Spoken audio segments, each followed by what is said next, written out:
सर्वांशी आवर्जून गोड बोलणारे आणि सर्वांना आपल्या कार्यात सामावून घेणारे, हाकेला धाव घेणारे आपले ज्योतिराम चांगवले महाराज, हरिभक्त परायण ज्योतिराम चांगवले सर आज आपल्या स्टुडिओ मध्ये आलेले आहेत। त्यांचं मी प्रथम स्वरांजली चॅनलच्या वतीने स्वागत करते। धन्यवाद।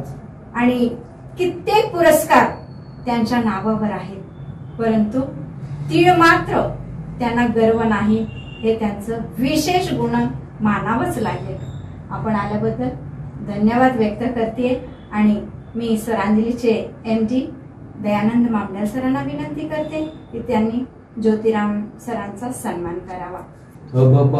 ज्योतिराम चांगवले महाराज आज आपल्या स्वरांजली चॅनल कार्यालयात सदिच्छा भेट देण्यासाठी आलेले आहेत।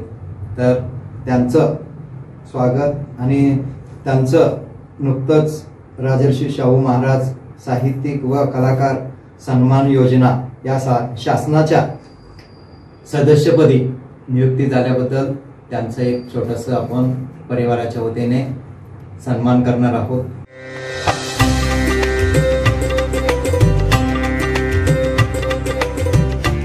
नमस्कार। आज आपल्या स्वरांजली स्टुडिओ मध्ये उत्कृष्ट मृदुंगाचार्य पुरस्कार प्राप्त महाराष्ट्र राज्य श्री संत ज्ञानेश्वर महाराज वारकरी संस्था संस्थापक अध्यक्ष राजर्षी शाहू महाराज साहित्यिक व कलाकार सन्मान योजना सोलापूर जिल्हा सदस्य असे अनेक पुरस्कार प्राप्त आदरणीय ज्योतिरामजी महाराज चांगवले यांचं आगमन आपल्या कार्यालयात झालेलं आहे। त्यांनी आज सदिच्छा भेट दिलेली आहे।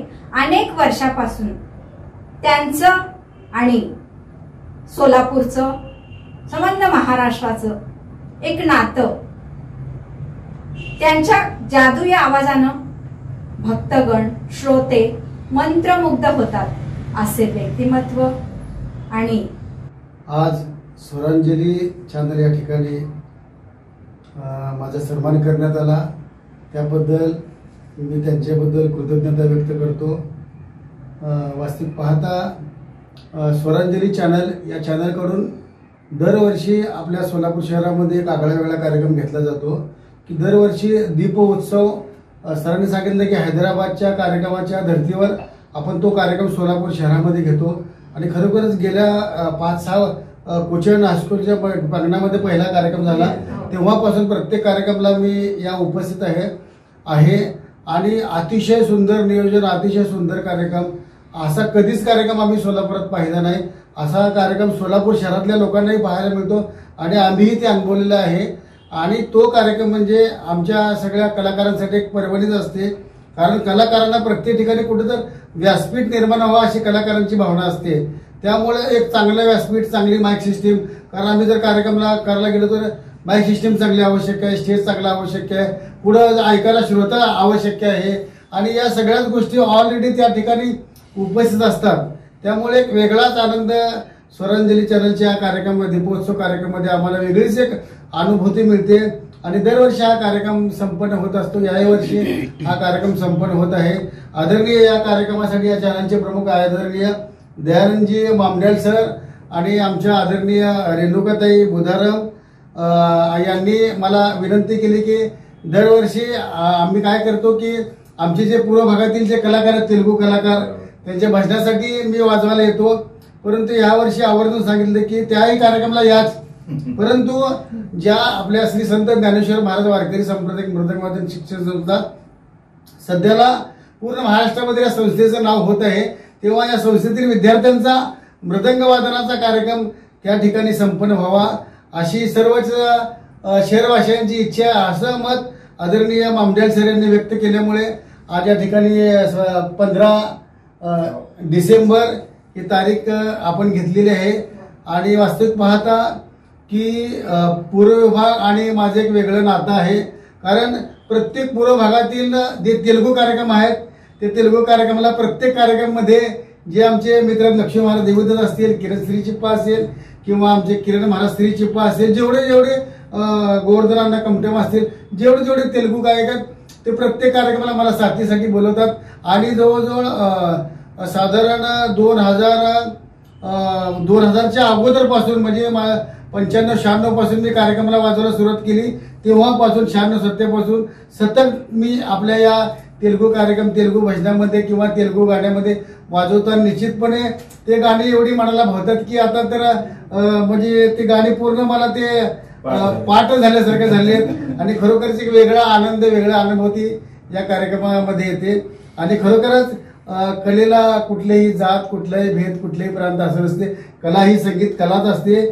ती अशी कला आहे की ते आपल्याला कला सर्व आपलं जे दुःख आहे, आपल्या ज्या काय टेन्शन असेल या सर्व मुक्त, भयमुक्त करून आपल्याला एक वेगळा आनंद देण्याचं असं एक संगीत कला नेहमीच प्रयत्न करते.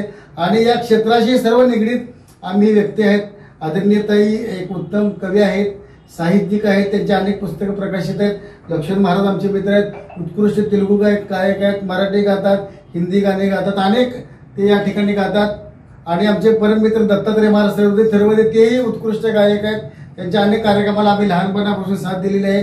तसेच आमचे मामड्यासाठी उपस्थित आहेत आणि या सर्व कार्यक्रमाला ताईंच्या पाठीमागे भक्कमपणे आमचे उभे राहणारे आमचे पुरुषोत्तम बदाराम, आम्ही त्यांना भाऊजी म्हणतो. आणि आमचे या कार्यक्रमाचं ज्यांनी आपलं सर्व छायाचित्रण केलेलं आहे असे फार मोठे फिल्म इंडस्ट्रीतील आमचे आदरणीय काशीनाथ गंजी सर, हे सर्वच या ठिकाणी उपस्थित आहेत. आणि जे उपस्थित आहेत ते खरोखरच फार तोलामोलाची या ठिकाणी व्यक्ती आहेत. आपल्या सोलापूर शहरामध्ये अनेक तेलुगू बांधव आहेत की आम्ही आपलं जे मार्कंडे दिंडी संस्था किंवा मार्कंडे मंदिर आहे की माघवारीला सोलापूर शहरातून सर्व दिंड्या माघवारीकडे प्रस्थान करतात. परंतु श्री संत ज्ञानेश्वर महाराजांची जी मुख्य पालखी आहे ते मार्कंडे दिंडी संस्थेकडे आहे, मार्कंडे मंदिराकडे त्या ठिकाणी पालखीचं प्रस्थान होतं. आणि सर्व दिंड्या सुद्धा मार्कंडे मंदिरातूनच पंढरपूरला निघतात. आणि खरोखरच ही फार मोठी एक म्हणजे अभिमानाची गोष्ट सर्वांसाठी आहे. आणि मी पाहतो की अनेक कार्यक्रमामध्ये या ठिकाणी सहभाग घेतो तर जो आपला तेलुगू भाषिक समाज जो आहे तो अतिशय धार्मिक समाज आहे. कारण प्रत्येक कार्यक्रम, कुठलाही कार्यक्रम राहते, मी लहानपणापासून पाहतो प्रत्येक कार्यक्रमाला इतकी गर्दी असते आणि एवढे भाविक लोक आहेत. ते काय करतात की आपले त्यांचं म्हणजे रोजचं रोजीरोटी आपले ते बिड्या करतात आणि ते घेऊन येतात आणि ऐकत कामामध्ये काम, काही म्हणा राम राम, आपले कामही करतात आणि श्रवण भक्तीही करतात. खरोखरच अतिशय धार्मिक तेलुगू भाविक आहेत. आणि माघवारी सुद्धा दिंडीमध्ये जवळ 700 ते 800 दिंडीमध्ये तेलुगू भाविक असतात. तसेच आपल्या निलकंठेश्वर दिंडी संस्था असेल, आपलं शास्त्रीनगरची दिंडी संस्था असेल, नंदू महाराज कोंगारी यांची जवळजवळ 5 ते 6 आपल्या भागातील, पूर्व भागातील दिंड्या पंढरपूरकडे येतात. आणि खरंच इतके भाविक आहेत की म्हणजे त्यांची आपण म्हणजे ते शब्दही आपण ते सुचत नाही तेवढे भाविक आपले आहेत. आणि खरोखरच आणि आपले पहाट गाणी, जो कार्यक्रम आपल्या पूर्व भागात पहाट गाणी होतो, आमच्याकडे सर्व मराठी होतं परंतु या पूर्व भागात पूर्ण पहाट गाणी, तेलुगू गाणी होतात. आणि खरोखर अतिशय हे तेलुगू गाणी जे आहेत ना ऐकायला सुंदर, आणि संगीत तर एवढं छान आहे की एकदम मंत्रमुग्ध होते तेलुगू गाणी ऐकले की. आणि खरोखर मी तर तेलुगू गाण्याचा एवढा फॅन आहे, ताईंना माहित आहे की प्रत्येक कार्यक्रम मी आनंदाने प्रत्येक कार्यक्रम वाजवण्याचा आणि त्या कार्यक्रमामध्ये वाजवता त्या गाण्याचा आनंद घेण्याचा, नेहमीच स्वरांचा आनंद घेण्याचा प्रयत्न करतो. आणि इकडला जो माझा जो मित्र परिवार आहे सर्व तेलुगू, तो मला घेतल्याशिवाय कार्यक्रमच करत नाही. खरोखरच हे माझं भाग्य समजतो. आणि खरोखरच मला या प्रत्येक कार्यक्रमात बोलवतात, ही खरोखरच मी माझं भाग्य समजतो. त्यांनी या ठिकाणी मला बोलवलं, माझा सन्मान केला, माझा सत्कार केला, त्याबद्दल मी या ठिकाणी सर्वांचं आभार आहे. रामकृष्ण हरी. तर या संदर्भात स्वरांजली चॅनल प्रतिवर्षी दीपोत्सव कार्यक्रम मागील 5 वर्षापासून करत आहोत. हैदराबादच्या कोटी दीपोत्सव प्रमाणे सोलापुरात आपण दीपोत्सव कार्यक्रम मागील 5 वर्षापूर्वी सुरू केलेला आहे. सुरुवातीपासून आपले लक्ष्मण देवदास महाराज, लक्ष्मण देवदास महाराज आणि चांगले महाराज दोघांचं आपल्याला सहकार्य लाभतोय प्रतिवर्षी. या वर्षीच्या कार्यक्रमासाठी पण आपण दोघांना पण विनंती केलेला आहे. दोघांनी पण आपल्या विनंतीला मान देऊन कार्यक्रमाला उपस्थित राहण्याचं मान्य केलेलं आहे. तर परिवाराच्या वतीने त्यांचं आभार मानतोय. आणि स्वरांजली चॅनल मागील 5 वर्षापासून दीपोत्सव कार्यक्रम हैदराबादच्या धर्तीवर संपन्न करत आहे. त्याच धर्तीवरती आता डिसेंबर महिन्यात 10 डिसेंबर ते 16 डिसेंबर असं 7 दिवसाचा आपण कार्यक्रम संपन्न करतोय. त्यामध्ये विविध धार्मिक कार्यक्रम, प्रवचन, भक्तिगीत आणि यावर्षी आगळा वेगळा कार्यक्रम द्यायचं चांगभले महाराजांनी आपल्याला हे केलेलं आहे, ते वचन दिलेलं आहे की त्यांनी काहीतरी पूर्वभागात नवीन वेगळ्या पद्धतीचं धार्मिक कार्यक्रम करू असं त्यांनी शब्द दिलेला आहे.